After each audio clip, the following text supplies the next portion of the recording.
Hay nako, sa wakas, nakapag-out din sa trabaho. Grabe talaga yung today na trabaho ko. Para bang walang paglagyan ng pagod. Ang hirap talaga kapag galing ka ng bakasyon. Yung tipong 1 week ka lang nagbakasyon pero loaded na talaga yung trabaho na binigay sa'yo. Pero kahit ganun, syempre thankful pa rin ako na kahit paano may work pa rin. At hindi ko man natapos yung trabaho ngayon, medyo nabawasan naman kahit konti. Pero tara at samahan nyo kung maglakbay pa uwi sa aming bahay at isasama ko kayo sa pagsakay ko sa metro station. At ito yung usual kong dinadaanan papunta ako ng metro. From office to hanggang makarating ako ng metro, it will take like 10 to 15 minutes of walking lang naman. Mas maganda na rin to kasi una nakakatipid ako ng pamasahe, pangalawa nakakapag-exercise pa ako. At saka hindi naman siya ganun ka-hassle mag-walk kasi wala naman masyadong mga tao, hindi naman siya masyadong siksikan. At saka nakakalanghap pa ako ng sariwang hangin at nakakapag-muni-muni pa ako at least.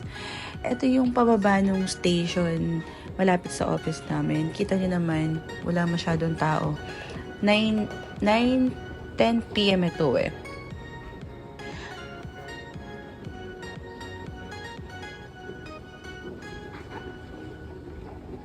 Medyo mahaba-haba din tong lakaran na to pero sabi ko nga ayos lang, exercise na rin.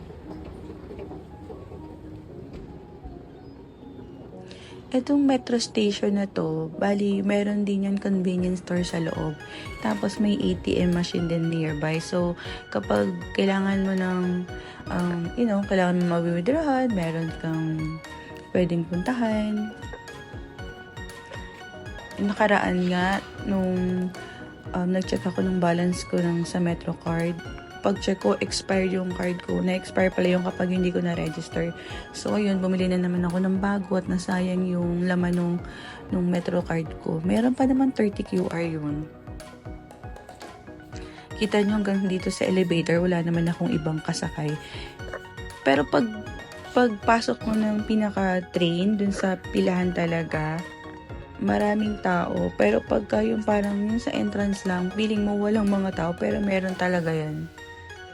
Pero hindi nga lang siya ganun masyadong crowded katulad sa Pilipinas. Yun sa mga MRT or sa LRT. Yan. Pasensya na, medyo mas maraming flooring yata yung mas nakukuhanan ko.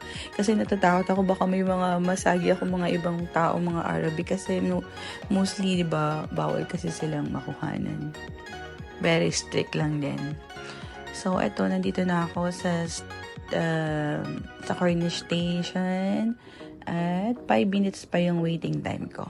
Syempre, dito tayo sa family lane kung saan mga babae at mga family lang yun nandito. At syempre, at tayo isang concerned citizen at hindi tayo pupunta mismo dito sa labasan ng mga tao.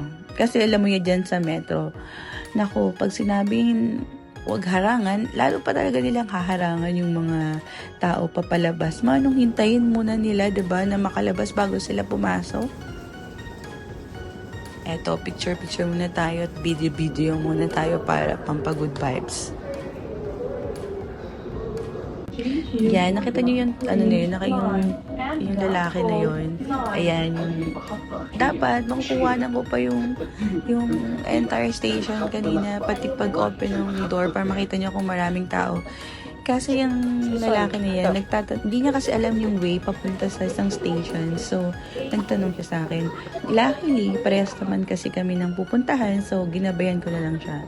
At eto yung dalawang naka-blue na yan sa harapan ko. Di ba dapat kapag nasa left lane ka, nasa left side ka, pwede ka mag-overtake dyan.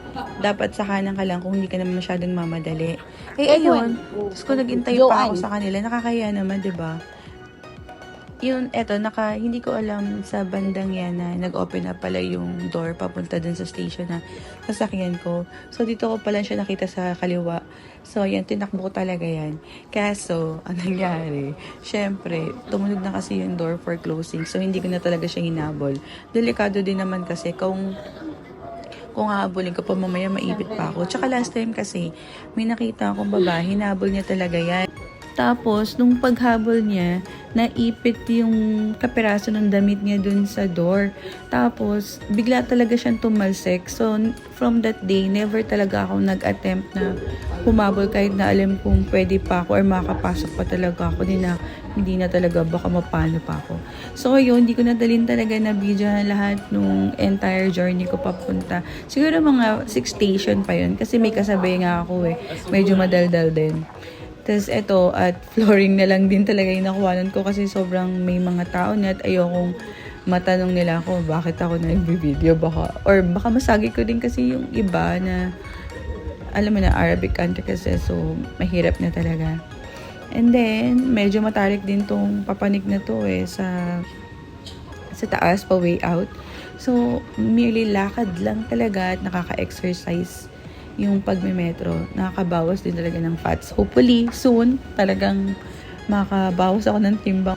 So, ayun, from this station, na binabaan ko, mga 5 to 8 minutes lang yung travel time sa bahay. Pero minsan mga 5 minutes lang din. And luckily, sinusundo ako ng brother-in-law ko kasi marunong naman siya mag-drive. So, wala nang problema. Hindi na ako yung nag-aabang pa ako ng Uber or nagta-taxi kasi medyo pag late na, ayoko rin yung late na ako umuwi, kinakabanding kasi ako minsan baka masaya, hindi maganda yung nasakyan ko, diba? So, ayun, sinundo pala ako ng asawa ko. Ayan. Thank you sa panonood. Sa ulitin.